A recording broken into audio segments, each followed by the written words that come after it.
ወኢዛ ወሐይቱ ኢለል ሐዋሪይን ወደ ሐዋርያት መልእክቴን ያስተላለፉ ጊዜ የነበረውን ሁኔታ አስታውስ ይላቸዋል። ሐዋሪይን የሚባሉት አንድ 12 የሚሆኑ ግለሰቦች ናቸው። ከነዚሁ ከእስራኤል ዘሮች ነው የሚባለው። እናታቸው እንግዲህ በበይተላህ ከተማ አካባቢ ተተላኩ በኋላ የይሁዲን የጎሳ መሪዎች እኔ የአላህ ነብይ ነኝና ኑ ተከተሉኝ ብለው ግብዣ ጥሪ በሚያደርጉላቸው ጊዜ አንተ እንዳውም ትክክለኛ ህጋዊ ልጅ አይደለህምና ነብይ መሆን አይገባህም አርፈህ ተቀመጥ በማለት ማስጠንቀቂያ ሰጧቸው። ይህ ጊዜ እሳቸው ደጋግመው ቢናገሩ ቢወተውቱም ሰሚ ጆሮ አላገኙም። እንዳውም ይባስ ብለው ይሄን ልጅ መግደል ማጥፋት አለብን ብለው ቆርጠው ተነሱ ይባላል። ይህ ጊዜ ለመጨረሻ ጊዜ እድል ልሞክራሉና አንድ ቀን በአደባባይ ህዝብ በተሰበሰበበት ማን አንሷሪ ኢላላህ እያሉ ያውጁ ገባ። እንግዲህ ሁላችሁም እንዳው ደምድማችሁ ካዳችሁኝና አስተባበላችሁኝ ማለት ነው። ማን ነው ከኔ ጋር አቁሞ የአላህን ፍቃድ የሚያራምድ ማን ነው እኔን የሚተባበር እያሉ ሲለልቡ አላህ እነዚህን ሐዋርያት የሚባሉ ግለሰቦች አራራቸውና ያው በልባቸው ይህን ሰውዬ እንቀበለው እንተባበረው የሚል ስሜት አሳደረባቸውና ወዳውኑ መተው እሳቸው እንደሚያምኑና ድጋፍ እንደሚሰጧቸው ገለጹ ማለት ነው። እና ወሐይቱ ማለት ወህየል ኢልሃም ነው ተብሏል። በልቦናቸው ልክ አላህ Subhanahu Wa Ta'ala ዒሳን የመቀበልና የመደገፍ ስሜት አሳደረባቸውና አን አሚኑ ቢ በኔ በጌታችሁ እመኑ ወቢረሱሊ በመለክተኛ በዒሳም እመኑ የሚለውን ስሜት ሳስተራጭባቸው ጊዜ በልቦናቸው ቃሉ አመና ወዳውኑ ባልተጠበቀ ሁኔታ አምነንልሃል ብለው መልስ ሰጧቸው ለዒሳ ማለት ነው። በጌታም አምነናል አንተም የአላህ ነብይ ነህ ከዛሬ ጀምረን እንተባበራለን አይዞህ አሏቸው። ወሽሃድ ቢአንና ሙስሊሙን እና እኛ ካሁኑ ደቂቃ ጀምረን ለአላህ እጃችንን የሰጠንና ለአንተም የቅርብ ረዳቶች መሆናችንን መስክርልን ጌታ ዘንዳ አሉት ነው የሚለው። እና እዚህ ላይ ቢአንና ሙስሊሙን አሉ። የሁሉም ነብያቶች ተከታዮች ሙስሊሞች ይባሉ እንደነበረም አስተማሩን ማለት ነው እንጂ ቢአንና ነስራንዩን አላሉ። በአሁኑ ጊዜ የኢሳ ተከታዮች ክርስቲያኖች ነን እያሉ ነው ራሳቸውን የሚጠሩ። እና ይህ ስም ከጊዜ በኋላ የመጣ መሆኑን ያስገነዝበናል ማለት ነው። ኢሳ ራሳቸው በዛ ወቅት ነስራኒ የሚባለውን ስያሜ አያውቁትም። ሰዎቹ ግን ከጊዜ በኋላ አምጥተው ያን ሙስሊም የሚለውን ስም ሰርዘው ለራሳቸው ነስራኒ ብለው ስያሜ ሰጡ ማለት ነው።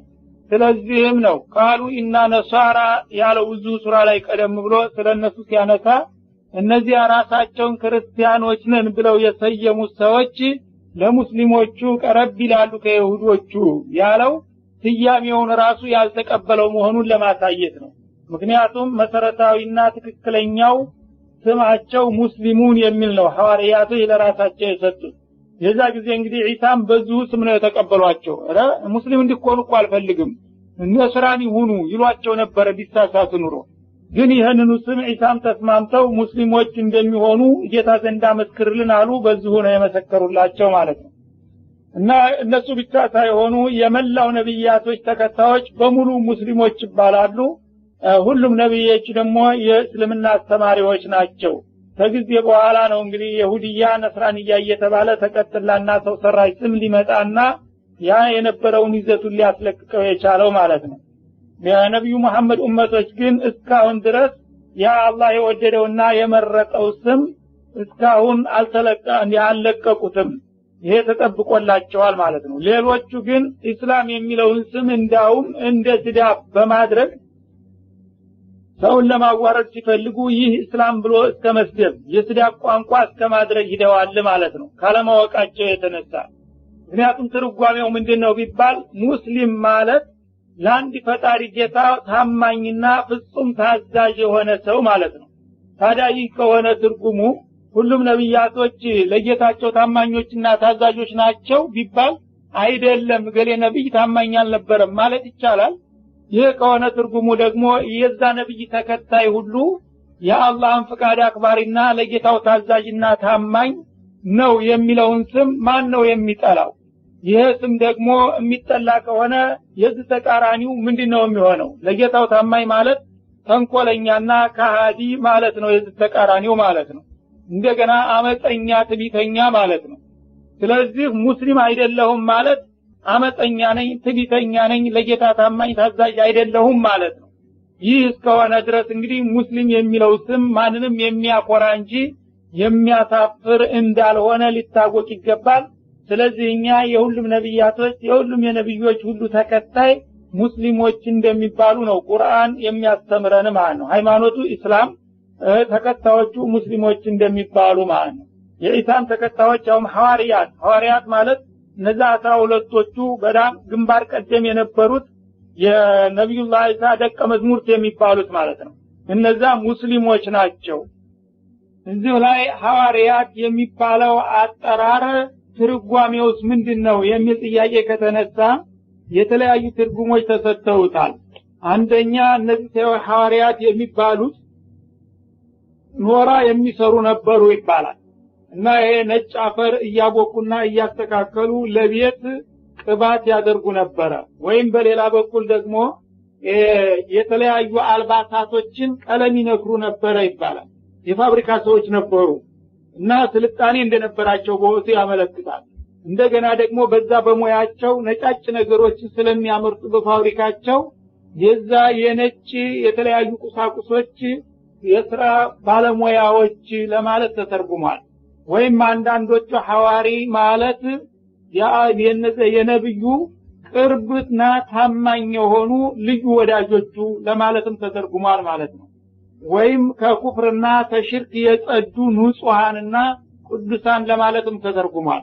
ያም ሆነ ይህ እንግዲህ ለነብዩላህ ኢሳ ግንባር ቀደም የነበሩ ተባባሪዎችና ተከታዮቻቸው እነዚህ ሐዋርያት የተባሉ ግለሰቦች እሳቸውን እንዳመኑና እንደተቀበሏቸው ሲቀበሏቸውም ደግሞ አሁን እንደሚባለው ጌታ ነው የጌታ ልጅ ነው በሚለው ሳይሆን የአላህ መልእክተኛ ነው በሚለው ነው።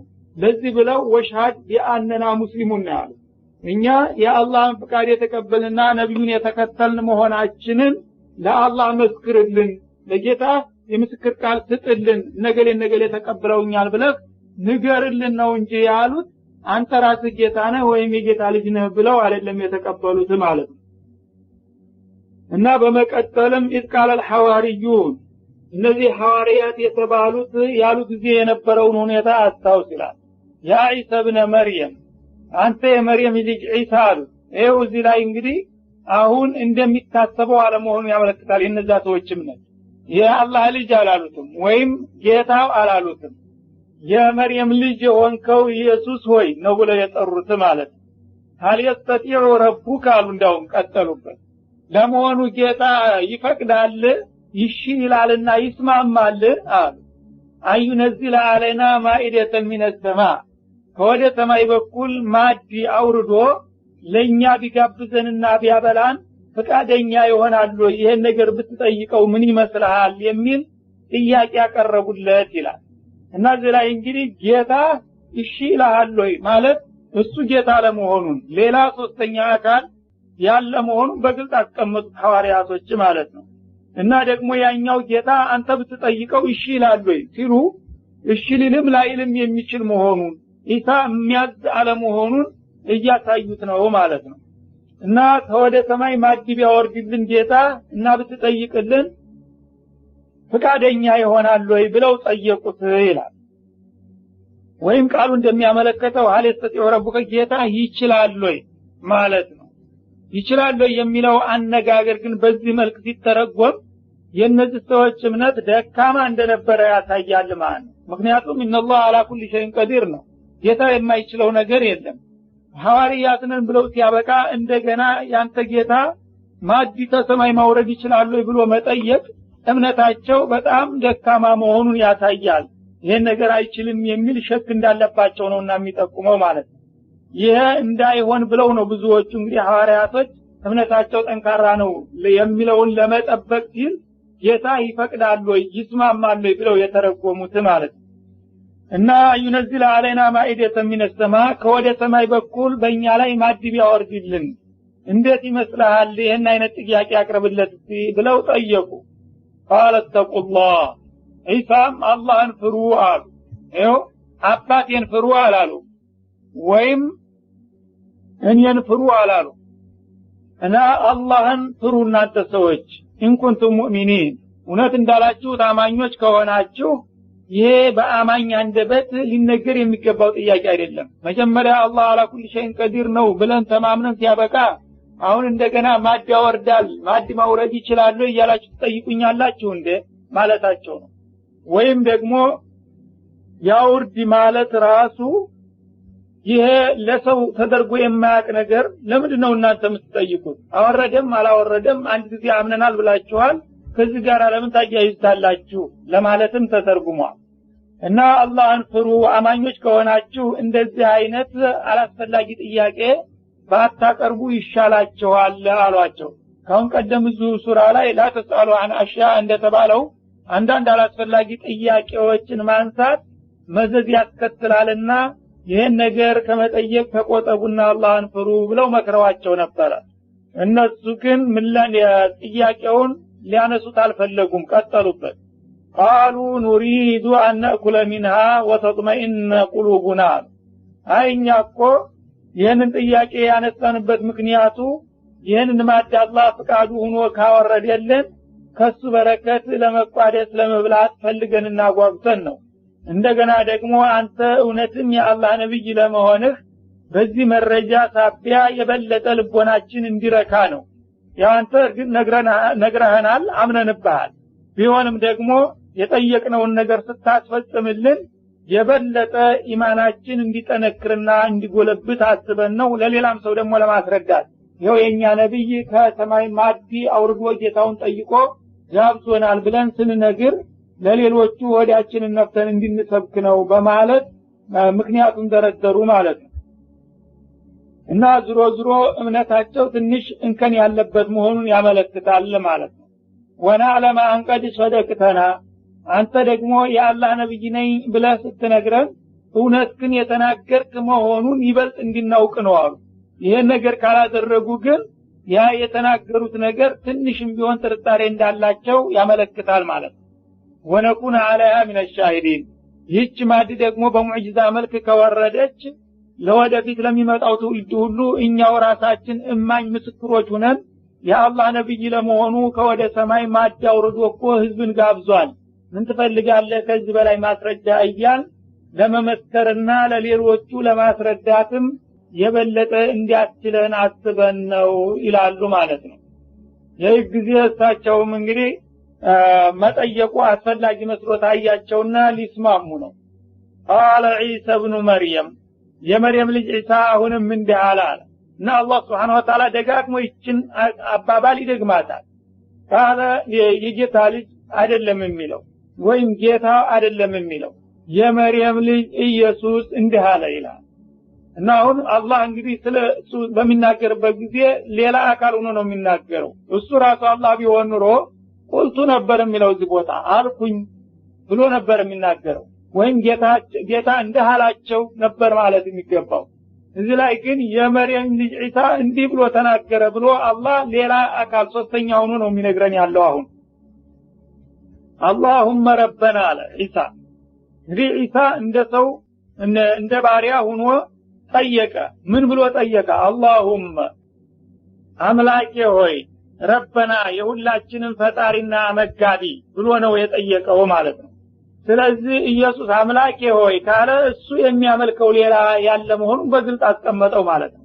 እንደገና ረበና ጨመረበት።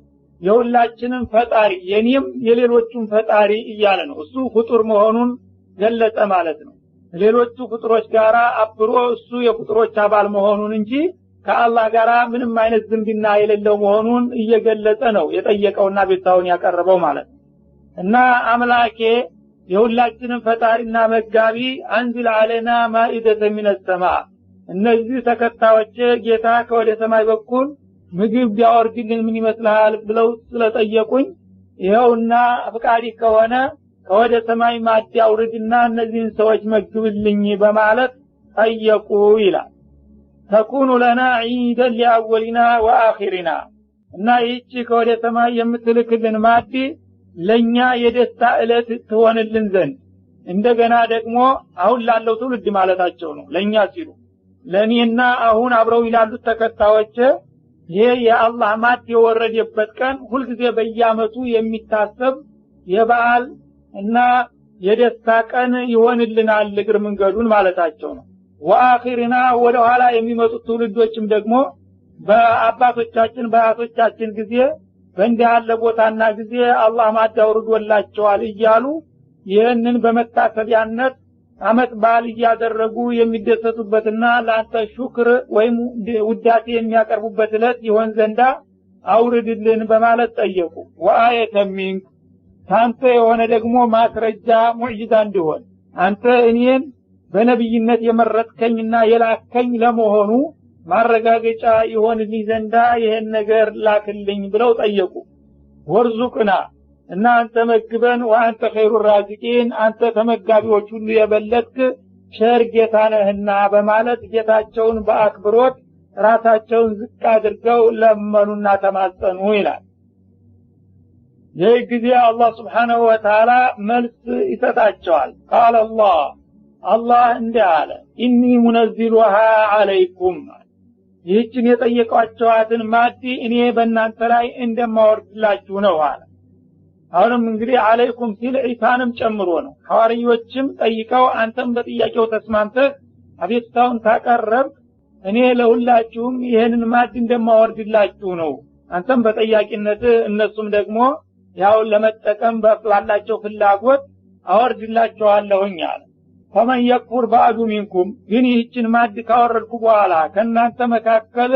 የሚክድ ቢገኝ ያው በሷ ሰበብ አንድ መጥፎ ነገር ቢያስከትል ማለት ነው ፈኢኒ አዓዚቡሁ አዛበን ላ አዓዚቡሁ አሐደን ሚን አልዓለሚን ይህ አይነቱን ከሃዲ ሰው ከዓለም ህብረተሰብ ማንንም የማልቀጣውን አይነት ከባድ ቅጣት እንደምቀጣው ነው ይሄንን ወቁና አውርድ የምትሉ ከሆነ እሺ አወርድላችኋለሁኝ አላቸው ነው የሚለው እና እንግዲህ እቺ ማድ በምትወርድበት ጊዜ ያ አላህ በሰጣቸው መመሪያና ትእዛዝ መሰረት እንዲጠቀሙ ያንን የአላህን መመሪያ ተተው ሌላ ተንኮል ነገር ቢያመጡና ቢግረጨረጩ ግን ማንንም ማልቀጣውን አይነት ቅጣት እንቀጣቸው መሆኑን ንገራቸውና በዚህ ከተስማሙ እሺ አወርድላችኋለሁኝ በማለት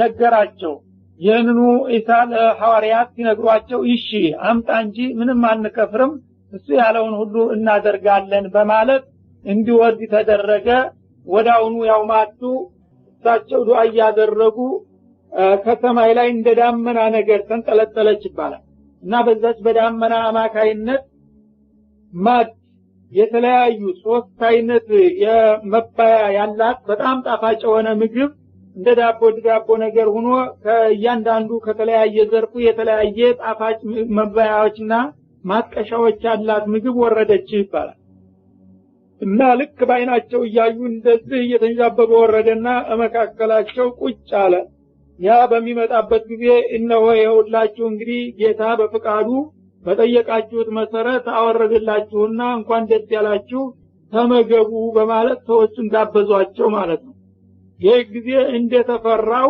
በኒ እስራኤሎች መቸም ሁሉ ጊዜ ተጠራጣሪዎችና ተንኮለኞች ስለሆኑ ሌላንም ሰው አያምኑምና በል እንግዲህ አንተው ነጠይቀ ያስመጣልንና አንተ ቅመሰው ቁረሰው እና ባርከው እንበላለን አሉ ይህ ጊዜ እሳቸው ደግሞ እኔ እኮ መጀመሪያ እንዲህ አይነት ጥያቄ አላቀረብኩም እናንተ ጠይቅልን ስላላችሁ ይጠየቁኝ እንጂ እኔ እንዲህ አይነት ነገር አስቤ አልጠየቅኩምና በእኔ ስም ስላልመጣ እኔ አልበላም ምናልባት አላህ ላንተ ማናለክ ማን ፈቀደልህ ሊለኝ ይችላልና በእናንተ ስም ስለመጣ እኔ አስተባባሪ ነኝ እንጂ ተመጋቢ ሊሆን አይገባኝም አሏቸው ይህም ትክክለኛ ታማኝ አላህ መልእክተኛ መሆናቸውን ያሳያል ምክንያቱም መጀመሪያ እሳቸው ትዝ አላላቸውም እንዲህ አይነት ነገር ህዝቦች ናቸው ሐሳቡን ያቀረቡት መሰረት ይሄ ነገር ያስፈልጋል አያስፈልግም ብለው ተወያይተው ያስፈልገናል ጠይቅልን ብለዋቸው ጠየቁ ስለዚህ ጠይቀው በሚመጡ ጊዜ የእናንተ ንብረት ነው ለእናንተ ስም ነው የተላከው እናንተ ተመገቡ ሲሏቸው እነሱ ደግሞ አንተ ታልቀመስከውና ታልቀደስከው በስተቀር አንበላም አሉ ማለት ነው ይህ ጊዜ ፍጥጫ ተፈጠረ እኛ በእኛ ስምም ቢመጣ ለሐቁ ብለህ እንደሆነ አፉ ብለናል እኛ ያው ጋብዘናል ብላ ይሉ ገባ አይደለም መጀመሪያ በእናንተ ስም የመጣውን አላህ ማን አዘዘ ቢለኝ አራይልህ ምን እናውቃችሁ ይሄ ጊዜ እኔ አልበላም ብትፈልጉ ብሉ ብትፈልጉ ተውታሉ ሳቸው እንግዲያውስ አንተ ካልበላ በአንተ ስም መጥቶ አንድ ነገር ጉዳት የሚያደርስ ቢሆን ምን አውቀን ነው የምንበላው አሉ እንግዲህ የጠማማነታቸው እስራኤሎች ናቸውና ዝረው ማለት ነው የአላህ ነብይ ልክ አንድ ሰው ምግብ አዘጋጅቶ አልቀምስም ያለ እንደሆነ መርዝ አድርጎበት ይሆናል ተብሎ እንደሚጠረጠር አይነት ጠረጠሩና አንበላም አንተ ካልበላህ አሉ ማለት ነው ይሄ ጊዜ ጌታቸውን ጠየቁ እነዚህ ሰዎች ወረድልን አሉ አሁን ከወረደ በኋላ አንተ ካልበላህ ደግሞ አንበላም ይላሉ ምን ይሻላል ብለው ሲጠይቁት ይባላል እነሱ ካልፈለጉ በከተማው ስንት ችግረኛ ራብተኛ ምስኪን ሞልቶ የለም እንዴ ለነሱ ለምን አስቀጥም አላቸው የውስጣቸው እንደተረጠሩት ታዲያ ለምን አትበላላቸውም አልተባሉ ቢበሉ ኑሮ ሊታሳቱ ነበር ማለት አሁንም አንተ ብላ የሚለው ነገር ሳይመጣ ለምስኪኖች ለራባቸው ስጣቸው እነዚህ ጥጋበኞች ናቸው ወትሮውንም ትራስፈቱ ነው የጠየቁት ሌላው ምስኪን ግን ምግብ አለና ብላት አልከው ከየት መጣ ማን ቀመሰው አይልህም ዝም ብሎ የሚበላለና እነሱን ተውና ለሌሎቹ አብላ ብሎ አዘዘ ማለት ነው በዛ መሰረት ከተማ ወጥተው በየመንገዱ የወደቀውን መሳኪን ችግረኛ ሁሉ ኑቶሎ ብለው አሰባሰቡና ያንን ምግብ ሰጡ በሚሰጡ ጊዜ ያአላህ እንግዲህ ረድኤት ያለበት በመሆኑ አይነ ስውር የነበሩት ልክ ያን ምግብ ሲቀምሱ አይናቸው በራላቸው ይባላል ቆማጣ የነበሩት ልክ እንደንጨት ወዲያውኑ አቆጥቁጦ ሰውነታቸው ተስተካከለ የተለያየ በሽታ የነበረባቸው ሁሉ ተፈወሱ እና በጣም እንግዲህ የተባረከ ነገር ሆነላቸው ማለት ይህን በሚያው ጊዜ እነዛ መጀመሪያ የጠየቁ ሰዎች ቅናት ያዛቸው እንደገና በእኛ ንብረት እንዲያርጎ ችግረኛውን ሁሉ እንትን አለው ደሃ የነበረው ሁሉ ከበረ ይባላል ያን የቀመሰ ጊዜ በጊዜ እንደገና ዙረው እንበላለን አሉ እሷ በየጊዜ በተለያየ ጊዜ ትወርዳለች ደግማ ወርዳለች ይባላል እና አሁን እንግዲህ ተጀርቧል ይሄ ነገር ጠቃሚ መሆኑ ታውቋልና እንበላለን አሉ እንደገና ዙረው መጡ እናንተማ እንቢ ብላችሁ እንደገና ለጌታ ያቤት አቅርቤ ለሌሎች አዛውር ብሎኛል እድሉ ተዛውሯልና መብላት አትችሉም አሏቸው ምቀኛ አይደለም እንዴት በእኛ ሲመጣውን ተከለክለናል አሉ ደግሞ እንደገና ዙረው ማለት ነው እንግዲህ እዚህ ላይ ልንገነዘብ የሚገባው ሐዋርያት የተባሉት ሰዎች ለነብዩላህ ኢሳ ሲዲቆች ናቸው በጣም ቅርብ በአቡበክር ደረጃ የሚታዩ ሰዎች ናቸው በእነዛ ደረጃ እንኳን ያሉ ሰዎች ነብዩ ጋራ ምን ያህል አተካራ ይፈጥሩ እንደነበረ አማኞች ተብለው ሲያበቃ ያሳየናል ማለት ነው እንዳውም አንዳንዶቹ ክርስትና ሃይማኖት ተከታዮች ነብያት ናቸው ብለው ያምናሉ ነብያት ሆነው ሲያበቃ እንደዚህ ይላሉ ተብሎ አይጠበቅምና ነብይ ላለመሆናቸው ማስረጃው ራሱ ይህ አቋማቸው ነው ማለት ነው ለማንኛውም እንግዲህ ያንን ነገር አላህ Subhanahu Wa Ta'ala እንዳትበሉ እንግዲህ ከልክሏቸዋል እንቢ ብላችኋልና ሲሏቸው በግድ ከመሳኪኖቹ ቀምተው በዝርፊያ በሉት ነው የሚባለው ያው ቅድም እንዳለው ፈመየኩር ባዕዱ ሚንኩም ተብሏልና የአላህን ፍቃድ ጥሰው እንደገና በኃይል ሲበሉት ጊዜ ለሌሎቹ የፈወሰውና የተለያየ ጥቅም የሰጠው ምግብ ለነሱ ደግሞ ሱሙ ሆነባቸውና ያን የበሉት ሁሉ ዝንጀሮና ከርከሮ ሆኑ ይባላል እና አላ ሊሳን ዳውድ ወኢሳ ኢብኑ መርየም የተባለው በነብዩላህ ኢሳና በዳውድ ጊዜ ተረገሙ የሚለው እሳቸው እንግዲህ ይሄንን ምግብ አንበላም ብለው ሲያበቃ እንደገና በመብላታቸው ነብዩም ተባሳጩና ረገሟቸው አላህም ወዳውኑ ዝንጀሮ ወይም ከርከሮ እንደሆኑ አደረጋቸው በዚህ መልክ እንግዲህ ለእንዲህ አይነት ጥፋት ተዳረጉ ነው የሚለው እርግጥ ሁሉም ላይ ሆኑ ይችላሉ እንግዲህ የተወሰኑት ናቸው ይሄን ነገር የፈጸሙት ግን ከነሱ መካከል ይሄን ያደረገ ለእንዲህ አይነት ውርደት ተዳርጓል